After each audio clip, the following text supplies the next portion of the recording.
जामवंत जी, यदि मुझ में उड़ने की श्रेष्ठतर क्षमता होती तो कदाचित मैं मेरे प्रभु श्री राम के काम आ पाता।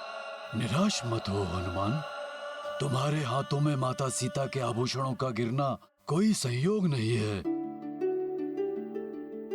ये भी प्रभु की लीला है जो उचित समय पर ही ज्ञात होगी। मुझे आभास हो रहा है तुम्हारा प्रभु कार्य में संलग्न होने का समय अब समीप आ गया है हनुमान।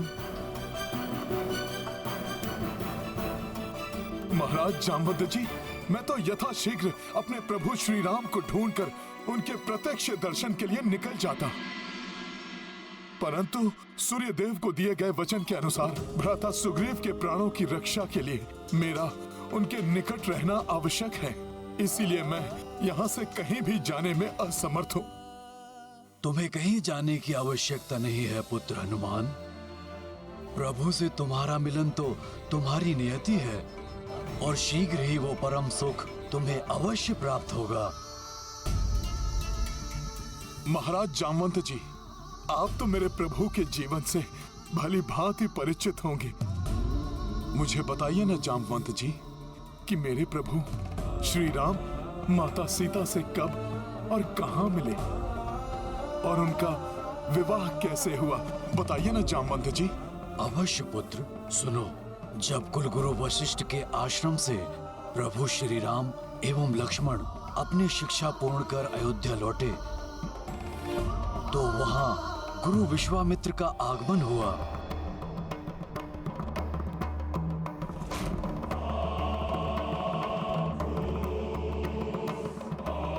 वही विश्वामित्र जिन्होंने अपने कठोर तप से ब्रह्म ऋषि की पदवी प्राप्त की है। अयोध्या पहुंचकर उन्होंने महाराज दशरथ को आदेश दिया कि वो अपने ज्येष्ठ पुत्र प्रभु श्री राम और उनके अनुज सौमित्र लक्ष्मण को ऋषिवर के साथ जाने की आज्ञा दें। परंतु वो प्रभु श्री राम को अपने साथ ले जाने के लिए कहाँ इच्छुक थे और क्यों? ऋषि विश्वामित्र वन में महायज्ञ करना चाहते थे, जहाँ एक दुष्ट यक्षिणी ताटका और उसके परिवार का आतंक व्याप्त था, जिसके कारण ऋषि मुनि वहाँ यज्ञ अथवा तप पूर्ण करने में असमर्थ थे।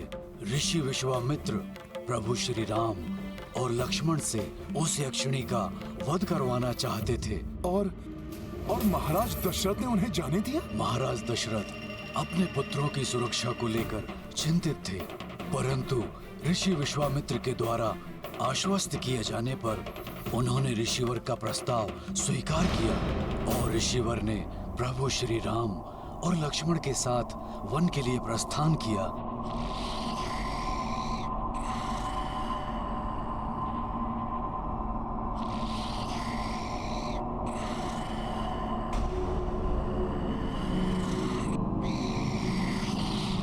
पुत्र राम, लक्ष्मण, यहाँ सर्वत्र व्याप्त अंधकार इस बात का संकेत है कि यहाँ से उस दुर्दांत यक्षिणी ताड़का का प्रभाव क्षेत्र प्रारंभ होता है, जिसके भय से कोई भी जीव यहाँ विचरण करने का साहस तक नहीं करता। ये भयंकर ध्वनि निद्रा में उसके श्वास के प्रभाव से उत्पन्न हो रही है। इस ताड़का रूपी बाधा का अंत करने के पश्चात ही हमारा आगे जाना उचित होगा। जो आज्ञा गुरुदेव।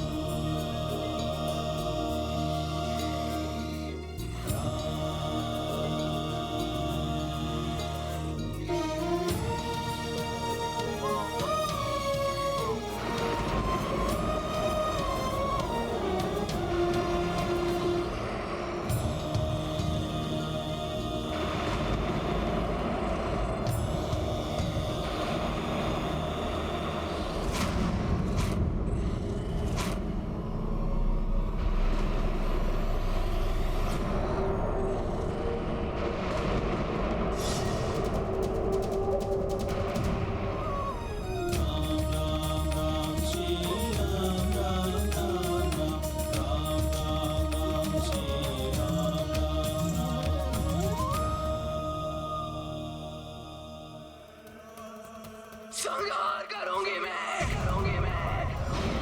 संहार संहार संहार। उसने भी मेरी निद्रा भंग करने का दुस्साहस किया है। उसका संहार करेगी ये ताटका।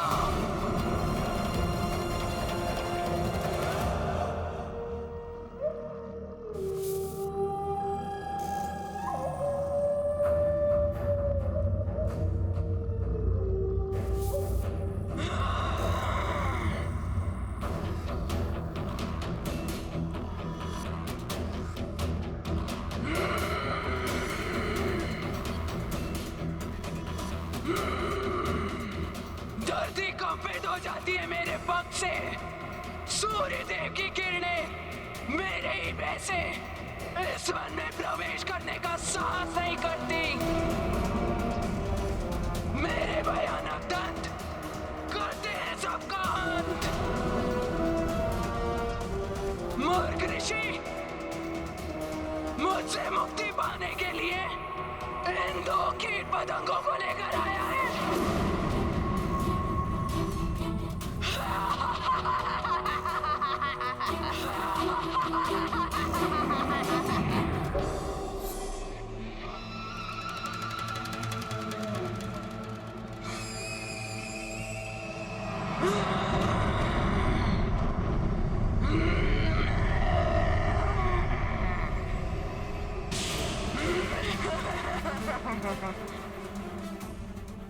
अपार मेरी शक्ति, जिसको चाहूं मसल कर फेंक सकती हूँ।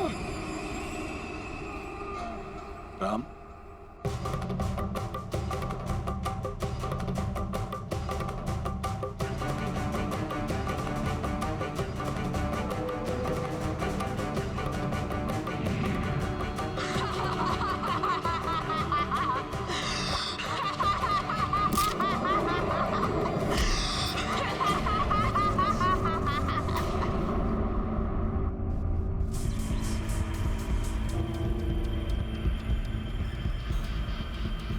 शिलाखंडों से तो मात्र गुदगुदी होती है मुझे। अब देखो मैं तुम्हारे साथ क्या करती हूँ। दशरथ नंदन राम, वार करो इस पर, वध करो इस दुष्ट ताड़का का।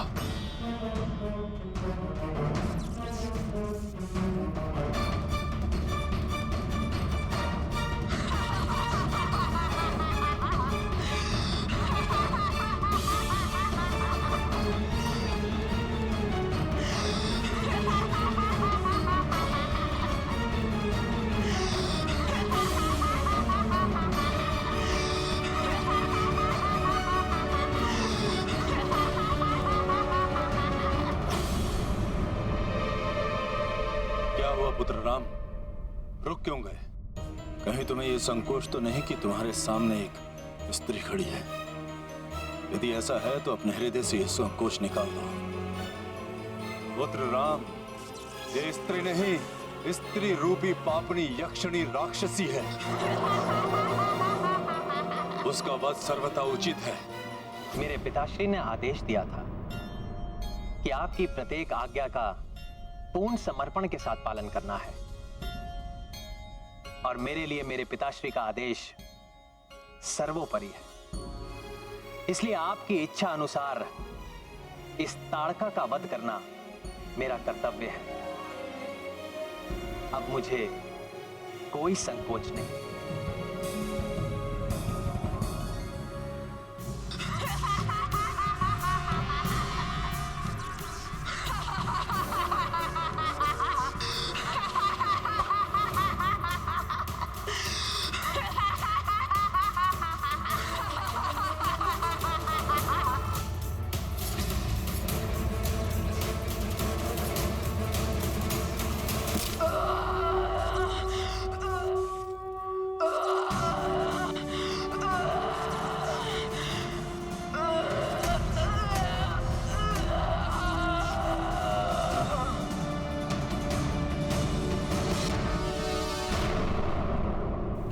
कितना अद्भुत होगा ना वो दृश्य, जब मेरे प्रभु श्री राम ने अपने एक ही बाण से उस दुष्ट यक्षिणी का वध किया होगा।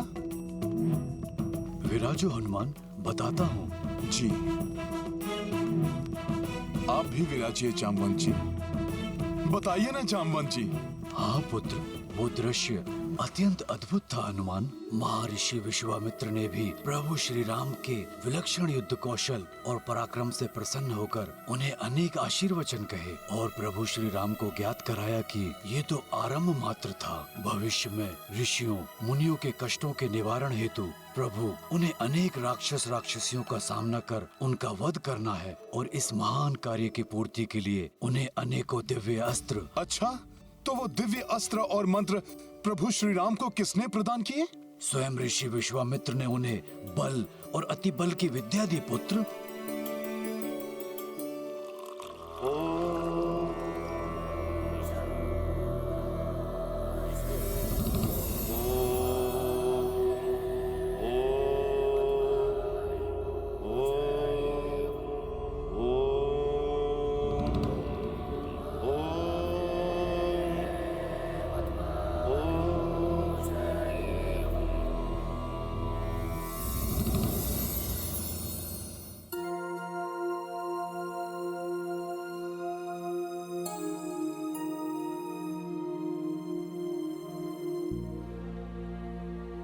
आप दोनों भ्राता मेरे द्वारा अभिमंत्रित इस जल का पान करो।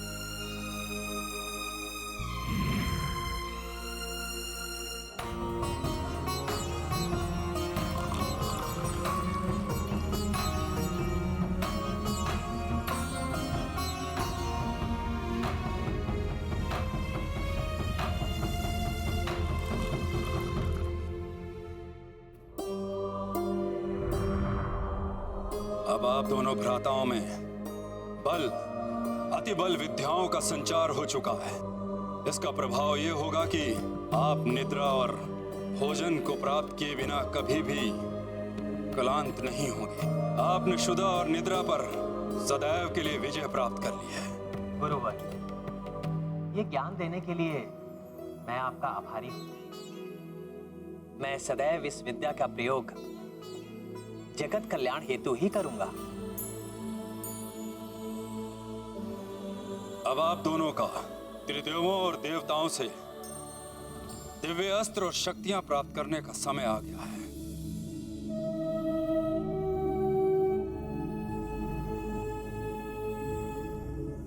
मैं ब्रह्म ऋषि विश्वामित्र आप त्रिदेव एवं देवताओं का आवाहन करता हूं।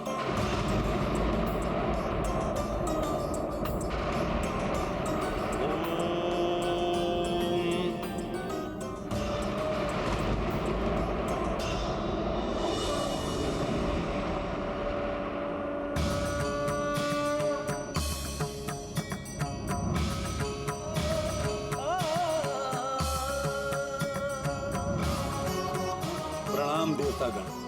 प्रणाम त्रिदेव।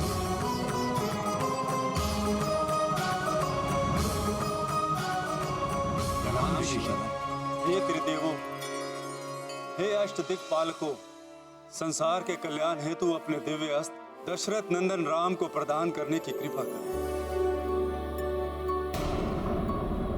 मां जी का ब्रह्मास्त्र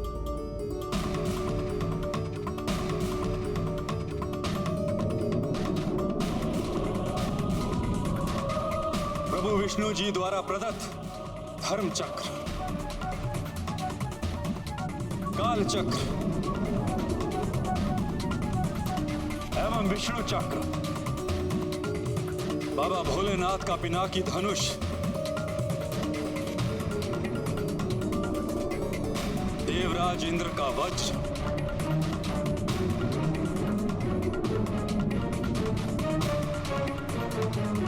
वरुण देव का वरुण पाश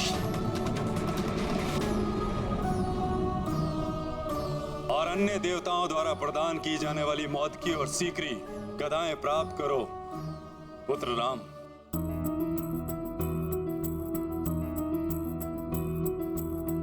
विश्वामित्र आह्वान किए, देव त्रिदेवा प्रकट भये। राम को करने अधिक समर्थ, अस्त्र शस्त्र किए भेंट तदर्थ। चक्र हरि पिनाकी शिवे, श्री ब्रह्मा ब्रह्मास्त्र दिए, रामचंद्र भय अति बलवान, जग कल्याणक लक्ष्य महान।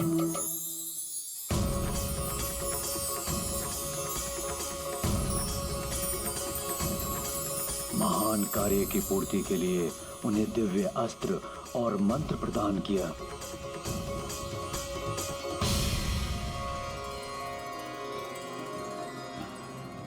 आपके आशीर्वाद स्वरूप इन दिव्य अस्त्रों को पाकर मैं कृतार्थ हुआ। मुझे आशीष दीजिए कि मैं जब भी इनका आह्वान करूं, ये मेरे सम्मुख प्रकट हो जाएं। उसके उपरांत प्रभु श्री राम ने प्राप्त दिव्य अस्त्रों को सहर्ष अपने अनुज सुमित्रानंदन लक्ष्मण के साथ साझा कर लिया।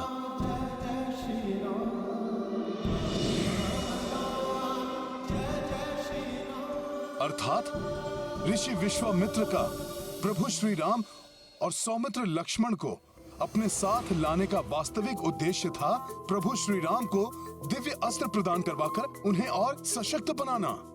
ऋषिवर का एक और उद्देश्य भी था, जिसके विषय में तुम्हें बाद में ज्ञात होगा, परंतु उसके पूर्व ये सुनो हनुमान, दूसरे ही दिवस से ऋषि विश्वामित्र ने अपना यज्ञ प्रारंभ कर दिया।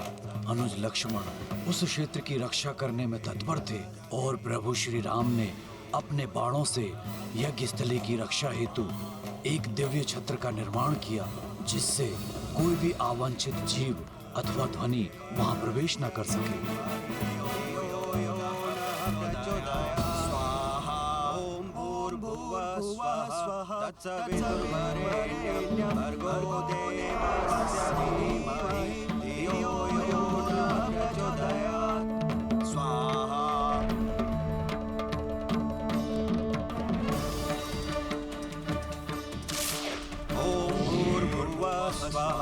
तत्सवितुर्वरेण्यं भर्गो देवस्य धीमहि धियो यो नः प्रचोदयात्। स्वाहा।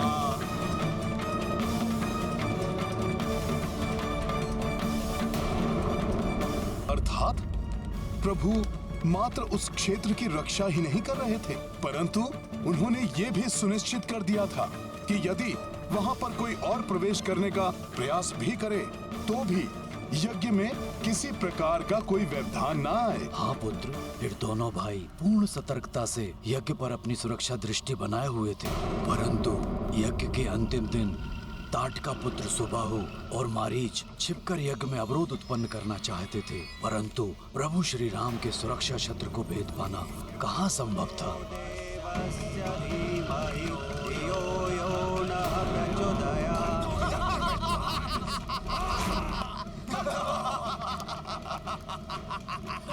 अपनी इस असफलता से क्रोधित होकर उन्होंने भीषण हुंकार भरी, जिससे अनेकों भयंकर राक्षसों और राक्षसियों की सेना उड़कर वहां अवतरित हुई।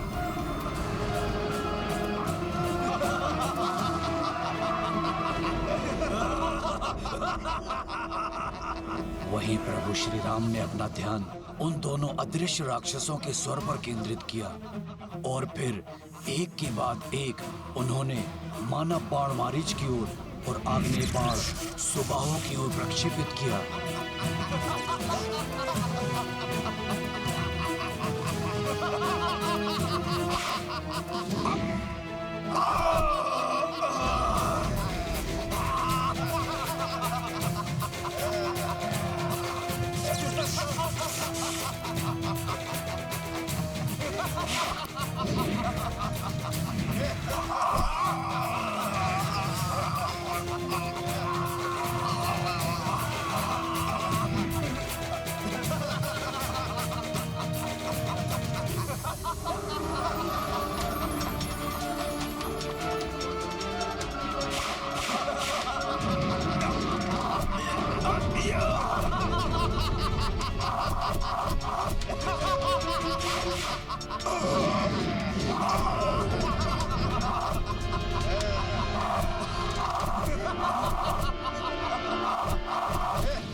प्रकार इन दोनों महाप्रतापी भ्राताओं ने अत्यंत सहजता से उन असुरों से मुक्ति पाई और ऋषि विश्वामित्र शांति पूर्वक अपना यज्ञ करते रहे।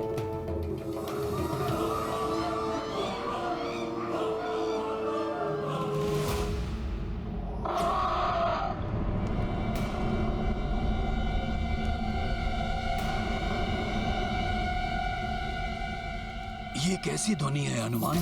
प्रतीत होता है शत्रु रूप में किसी अनिष्ट का आगमन हो रहा है यहाँ।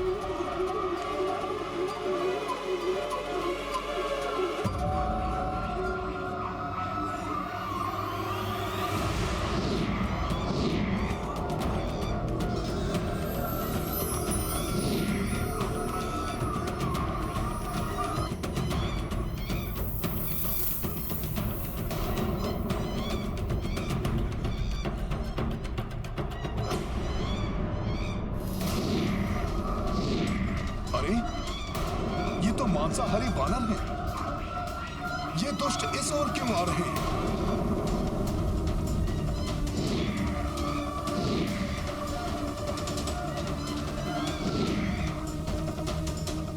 इतनी संख्या में इनके यहाँ आने का क्या उद्देश्य हो सकता है?